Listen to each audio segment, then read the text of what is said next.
നമുക്കറിയാം, ഒരു ജില്ലയുടെ രണ്ടാമത്തെ ഗവൺമെന്റ് ഉദ്യോഗസ്ഥനാണ് ADM, അഥവാ അഡീഷണൽ ഡിസ്ട്രിക്ട് മജിസ്ട്രേറ്റ്. അങ്ങനെ ഒരു വലിയ പദവി വഹിക്കുന്ന ഒരു വ്യക്തിയുടെ സംശയാസ്പദമായ ഒരു മരണത്തിൽ നമ്മളുടെ സംസ്ഥാന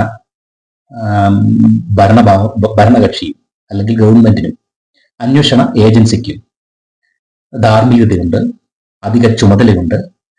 സത്യങ്ങളെ അല്ലെങ്കിൽ മരണകാരണങ്ങളെ നിയമത്തിന്റെ മുന്നിൽ കൊണ്ടുവരിക എന്നുള്ളത്. നമുക്കറിയാം, തുടക്കം മുതലേ നവീൻ ബാബുവിന്റെ മരണം കേരളത്തിലെ അനവധി ജനങ്ങൾ ഒരു കൊലപാതകമായി കാണുകയും ഭരണകക്ഷിയായ CPM-ഉം നേതാക്കന്മാരും അണികളും അന്വേഷണ ഏജൻസിയും അദ്ദേഹത്തിന്റെ മരണത്തിന് മുമ്പ് തന്നെ ഇതൊരു ആത്മഹത്യയെന്ന് കണ്ടെത്തുകയും ചെയ്തായിരുന്നു.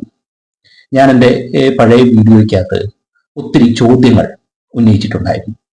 ഒരു സൂയിസൈഡൽ ഹാങ്കിങ്ങും ഒരു ഹോമിസൈഡൽ ഹാങ്കിങ്ങും, അതായത് ആത്മഹത്യാ തൂങ്ങമരണവും ജീവനോടെ കെട്ടിത്തൂക്കുന്നതുമായിട്ട് വ്യത്യാസങ്ങളുണ്ട്. അതായത് ഒരു ആത്മഹത്യ ആണെന്ന് ഒരു അന്വേഷണ ഏജൻസി കണ്ടെത്തുകയാണെങ്കിൽ 100 ചോദ്യങ്ങൾ ഉണ്ടെങ്കിലും കോടതിക്ക് മുൻപിൽ ആ 100 ചോദ്യങ്ങൾക്കും ഉത്തരങ്ങൾ ഉണ്ടായിരിക്കണം. ഈ ചോദ്യങ്ങൾക്കും മറുപടിക്കും എല്ലാം റിലേറ്റഡ് ആയിരിക്കണം പോസ്റ്റ്മോർട്ടം അല്ലെങ്കിൽ ഓട്ടോപ്സി റിപ്പോർട്ട്. മറിച്ച് ഇതൊരു ഹോമിസൈഡൽ ഹാങ്കിങ് ആണെങ്കിൽ ഒരു ചോദ്യങ്ങൾക്ക് പോലും ഉത്തരം നമുക്ക് കണ്ടെത്താൻ ബുദ്ധിമുട്ടുണ്ടാകും, അല്ലെങ്കിൽ അന്വേഷണ ഏജൻസിക്ക് കണ്ടെത്താൻ ബുദ്ധിമുട്ടുണ്ടാകും. അവർ ഒരു മാനിപ്പുലേറ്റഡ് ആയിട്ടുള്ള ഒരു അന്വേഷണ രീതിയാണെങ്കിൽ തീർച്ചയായിട്ടും അവർ വെള്ളം കുടിക്കും. ഇത് സംസ്ഥാന സർക്കാരിന്റെ സഹായത്തോടു കൂടി തന്നെയാണ് അന്വേഷണ ഏജൻസിയുടെ കണ്ടെത്തലുകൾ ഇതൊരു ആത്മഹത്യയാണെന്ന്. ഞാൻ അദ്ദേഹത്തിന്റെ ഫ്യൂണറലിൽ ഒരു വീഡിയോ ഉണ്ടായിരുന്നു ഏഷ്യാനെറ്റ് ന്യൂസിന്റെ. അപ്പോൾ അത് സൂം ചെയ്ത് നോക്കുമ്പോൾ ഈ തലയുടെ ഭാഗം കീറിപ്പൊള്ളു വെട്ടി ഒരു പോസ്റ്റ്മോർട്ടം ചെയ്തോ എന്ന് പോലും സംശയിക്കും. കാര്യം ഇത് ആസ്ഫിക്സിയ, സെർബൽ ആസ്ഫിക്സിയ ഉണ്ടാകുമല്ലോ. അപ്പോൾ അതൊരു പോസ്റ്റ്മോർട്ടം പോലും നല്ല രീതിയിൽ ചെയ്തു എന്നുള്ളത് നമുക്കൊരു സംശയം തോന്നും. ഇപ്പോൾ പുതിയ ഒരു കണ്ടെത്തലുകൾ അല്ലെങ്കിൽ ഒരു ദൈവീകമായിട്ടുള്ള ഒരു സാക്ഷ്യപ്പെടുത്തൽ നമ്മുടെ അന്തരിച്ച ബഹുമാനപ്പെട്ട നവീൻ ബാബുവിന്റെ അണ്ടർവെയറിൽ അതായത് അണ്ടർവെയറിൽ രക്തക്കറ ഉണ്ടായിരുന്നു എന്നുള്ളതാണ്. അപ്പോ ഈ പോസ്റ്റ്മോർട്ടം ചെയ്യുമ്പോൾ ഒരു ചെറിയ ഒരു പോറലിന് പോലും പോസ്റ്റ്മോർട്ടത്തിൽ ഉത്തരമുണ്ടായിരിക്കണം. നമുക്കറിയാം, പോസ്റ്റ്മോർട്ടം ചെയ്യുന്ന ഡോക്ടർ ഇൻക്വസ്റ്റ് റിപ്പോർട്ട് വായിക്കണം എന്നുള്ള ഒരു കീഴ്വഴക്കമുണ്ട്. അപ്പോ ഇദ്ദേഹം, ഈ പോസ്റ്റ്മോർട്ടം ചെയ്ത ഡോക്ടർ ഇൻക്വസ്റ്റ് റിപ്പോർട്ട് വായിച്ചിട്ടില്ല എന്നുള്ളത് വ്യക്തമാണ്. കാര്യം അദ്ദേഹത്തിന്റെ നവീൻ ബാബുവിന്റെ ഏനൽ ഒറിഫൈസും എക്സ്റ്റേണൽ ജെനിറ്റാലിയും നോർമലാണ്. അദ്ദേഹത്തിന് പൈൽസോ ഹെമറോയിഡോ അങ്ങനെയുള്ള ഫിസ്റ്റുലോ ഒന്നുമില്ല. അതെല്ലാം നോർമലാന്ന് അവരെ കണ്ടെത്തുകയും ചെയ്തായിരുന്നു. പിന്നെ എങ്ങനെയാണ് ഈ ബ്ലഡ് അടിവസ്ത്രത്തിൽ പറ്റിയെന്നുള്ളത് ഒരു ഉത്തരവുമില്ല. അപ്പോൾ ഒരു ഡോക്ടർ എന്ന നിലയിൽ എനിക്ക് ചില സംശയമുണ്ട്. ഞാൻ പറയുകയാണ്, നവീൻ ബാബുവിന്റെ കൊലപാതകം നടന്നത് ഇപ്രകാരമാണ്. എൻ്റെ ഒരു സംശയമാണ്.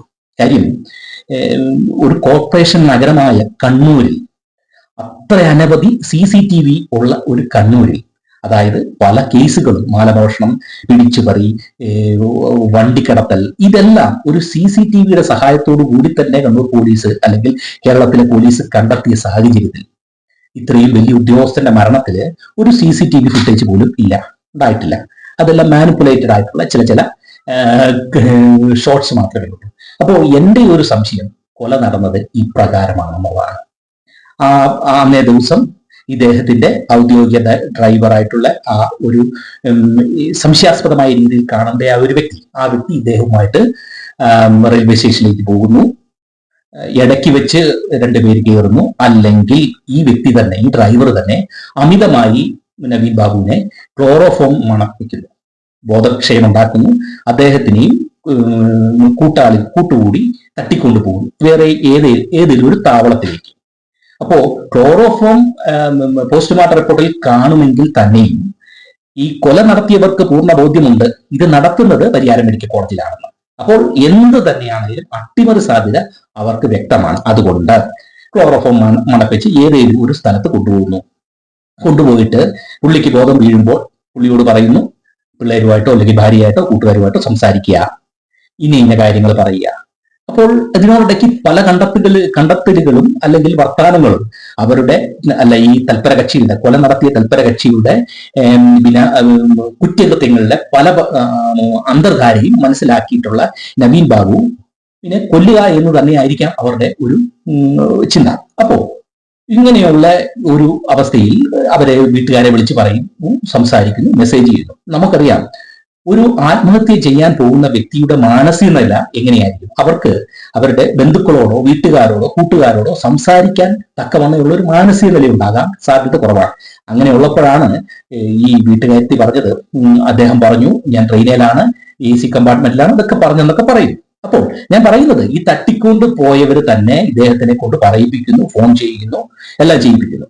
പിന്നീട് ഈ പകലിന്റെ യാമത്തിൽ, അതായത് ആൾക്കാർ ഉറങ്ങുന്ന സമയത്തിൽ, ഒരു 2:30-1:30 വഴി സമയത്തിൽ പിന്നെയും അധികമായിട്ട് ക്ലോറോഫോം പുള്ളിയെ മണപ്പിക്കുന്നു, ബോധക്ഷയം ഉണ്ടാക്കുന്നു, അദ്ദേഹത്തിനെ വണ്ടിയെ കൊണ്ടുപോകുന്നു, ക്വാർട്ടേഴ്സിൽ കൊണ്ടുപോയി കെട്ടിത്തൂക്കുന്നു. അപ്പോൾ ക്ലോറോഫോമിന്റെ ഒരു കുഴപ്പം എന്തെന്ന് വെച്ച് കഴിഞ്ഞാൽ ഇത് ഇന്റേണൽ ബ്ലീഡിംഗ് ഉണ്ടാക്കാനുള്ള ചാൻസ് ഉണ്ട്. ഹെവി ഇൻടോക്സിക്കേഷൻ ഉണ്ടാക്കാൻ അമിതമായിട്ട് ഉപയോഗിച്ച് കഴിഞ്ഞാൽ ഇന്റേണൽ ബ്ലീഡിംഗ് ഉണ്ടാകാനുള്ള ചാൻസ് ഉണ്ട്.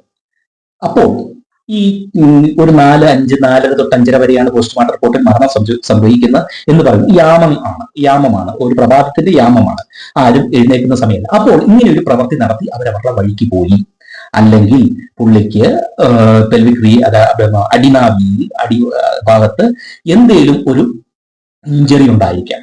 അപ്പോ എന്റെ ഒരു സംശയം, ഇത് മണപ്പിച്ചിട്ട് ജീവനോടെ കെട്ടിത്തൂക്കുകയാണോ എന്നുള്ള ഒരു ചോദ്യത്തിന് ഒരു രീതിയിലും ഈ എന്റെ ഒരു സംശയമാണ്. അപ്പോ